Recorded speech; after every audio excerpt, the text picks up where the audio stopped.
Okay guys, so 1, 2, 3 here, and I'm going to give you guys kind of a brief overview of these two drones. So I've got here the yuneec Q500 Plus with the CG02 Plus camera with the ST10 Plus controller.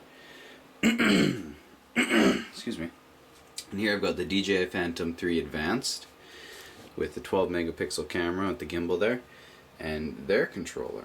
So as you guys can kind of see, there's a bit of a size difference between the two machines. The yuneec's a fair bit larger and, you know, let's be honest, looks cooler. DJI, a lot smaller. It is a little bit lighter. Controller wise, this is a little heftier, I think, actually, than the DJI's, although this one you can add your own screen, which, I mean, if you have a phone it's going to kill your battery time, but you got a 10-inch tablet or whatever, you can put a 10-inch machine on there and you've got a huge tablet or a huge screen.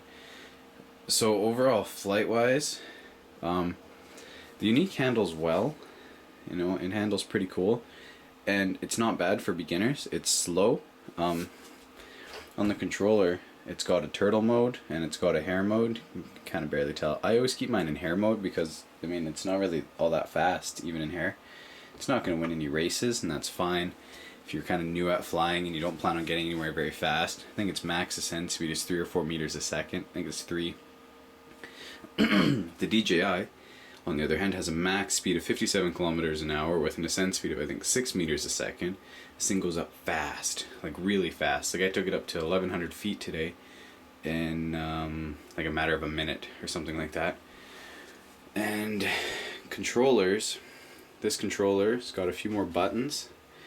So, you know, you got 3 switches there, you got 3 there.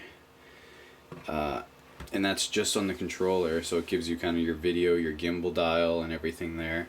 And then on your app that you've got, I don't even have it, I should have it plugged in, shame. You guys can Google what the app looks like. It's pretty basic, but I mean, it's got a lot of features in there. And the Phantom has a return to home, a follow me, and a point of interest feature, all which are very, very cool if you get to use them and you got the space to use them. In your app settings, you can change things like change things or view. Well, in your in your settings, you can change the height restrictions. You can change a bunch of the camera settings. You can change a whole bunch of stuff, which is really cool.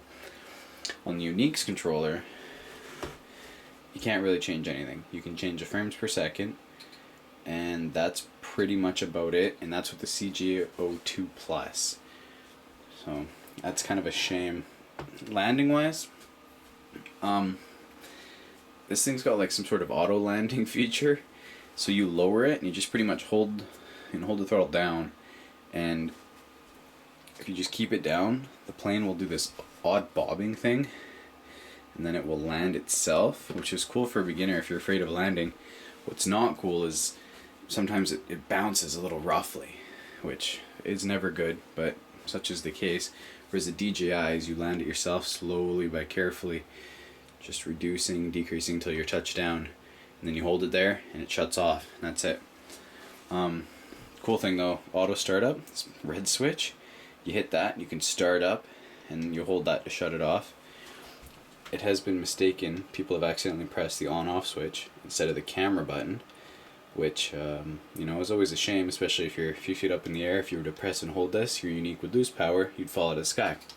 On the other hand though, here, to start up the DJI, you take your two and you put them into the center, and that's how you start up. But if you're flying and you're turning while going down, and you kind of want to spin and go backwards, and you accidentally put your sticks into that position, your DJI will also shut off and plummet out of the sky like a stone. So just things to be aware of. Now, if you're looking for a drone for a camera feature, now while this camera looks cool, just take this cover off, I'll give it that. When you're flying this, because it's stationed so low on the machine, you almost never catch the props. I've had to try really hard to catch the props in my shots. Compared to the DJI, if you're going forward, it's not hard at all to catch the props in here, or backwards, whatever. Like, it's kind of a common occurrence that you will catch your props. Even now and then you catch the landing gear in your shots. So just because it's the smaller spacing between the landing gear and everything, it's such is life. So the camera itself, this is supposed to be 16 megapixels, but I've got distorted images, on the edges, distorted edges on my videos. They kind of have like this bubbly fisheye look, and the videos are a little grainy. The DJI, the pictures, I can't complain about the pictures or the video. Both are awesome, right off the card. They're great. Little conversion, these turn out awesome. The yuneec, still fuzzy. I'm working on that one still. A cool feature though, I suppose, with these two is the batteries. So I've got the yuneec Q500 batteries are half the price of the DJI, which is always cool. They do take, I'm fairly certain, a little longer to charge. In comparison, the DJI batteries, I should have had this ready, sorry guys. Smart battery, press it, tells you how much battery life is left. You know, it's fancy looking. Healthy Drone is a great website for your DJIs. I think all their Phantom series. You input your flight data and you can check your batteries, your cells, you can check the prop speeds and everything on it, and it's awesome. I'm having some major voltage difference in one of my batteries, which could be a problem. Now DJI happens to have, I hear, a lot of problems like this. Everything from the shell cracking under stress, anywhere between 20 to 80 flights, and corrupted batteries, firmware updates, hell, customer service horrible. But I hear it is getting better, which is cool. Remains to be seen. Yuneec, I had a question about my camera, why my images were so grainy. I emailed them. Within an hour I got an email back. They're telling they were working on it. They sent it off to the tech guy, and he asked me for footage, and I sent it off to him right away. So they were spot on about that. But I've had no problems with anything with my yuneec, which is cool, and I have zero fear. I can pick this thing up. I could almost hoist it around. It's sturdy and it's durable. I'm not afraid of it. Battery compartment. This is my favorite part about the yuneec. Look at that. You just pop, opens up. Slide a battery in, slide a battery out. This thing, these stupid little, you gotta squeeze them and then pull out. I feel like I'm gonna break this thing every time. I can't do it with one hand. I have to actually put the thing down, yeah, and squeeze it. Oh, frick. Ow, ow, ow. Really hard. And it makes me feel like I'm gonna actually break this thing, which sucks, you know? It's just terrifying. Nimbly pop that back in. Okay. So, for the price tag that I got my advanced here without a case, $1,600.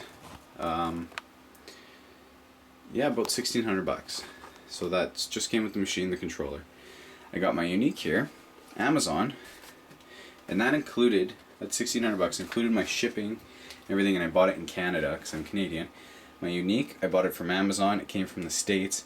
I paid $1,900 for it, which is a little bit pricier.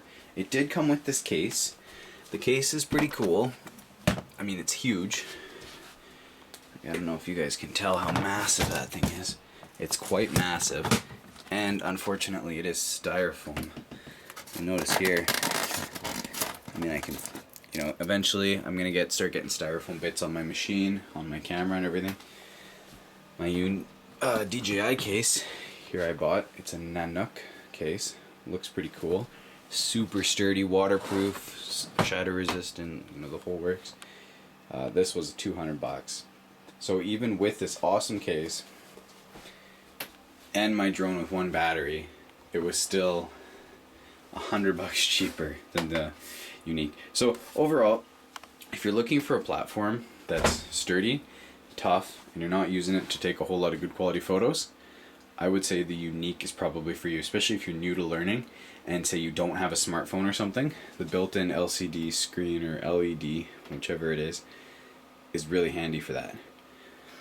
If you're looking for a platform that takes awesome videos, is fast, and is very, very maneuverable, the DJI, either Advanced or Pro, with the 12 megapixel and HD or 4K is awesome.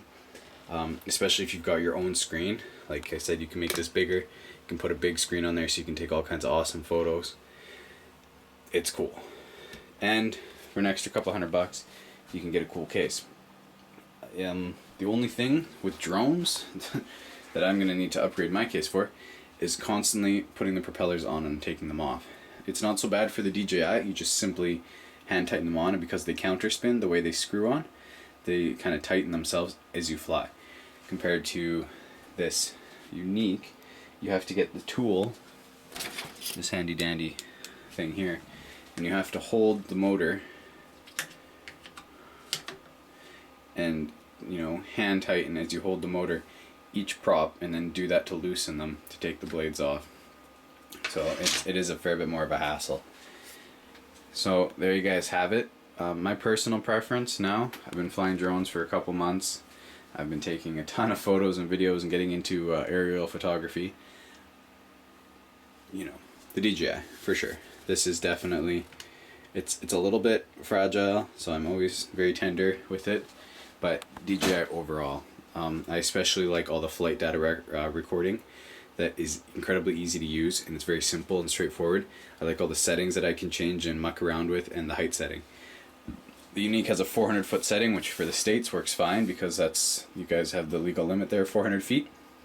In Canada, well, it's Canada, we do things differently. So this, you can alter the height setting, no problem at all. So that's really cool that way. Well, there you guys have it. There's my kind of overall review and comparison of these two drones. I hope that has helped you in some way if you are deciding. If you, like I said again, if you're getting into specifically for aerial photography and you're looking for that high quality image, that high quality drone, I would say, especially for the price tag, I would say go for the DJI 3 Advanced. Personally, unless, I mean, if you're in America and you might be able to get it cheaper, $1,000 I think you can get this one for. 1,600 for me in Canada, and you know, it's cool. It does everything I need to, compared to the more expensive version somehow, especially with those taxes and tariffs and whatnot. So I hope you guys enjoyed the video. I hope it encourages somebody to go out and fly. I am sad that I can't go fly anymore because it's nighttime. All my batteries are charged and ready though for tomorrow, so I am excited for that. I hope you guys have a wonderful night, and I'll see you later. Have a good one. Peace.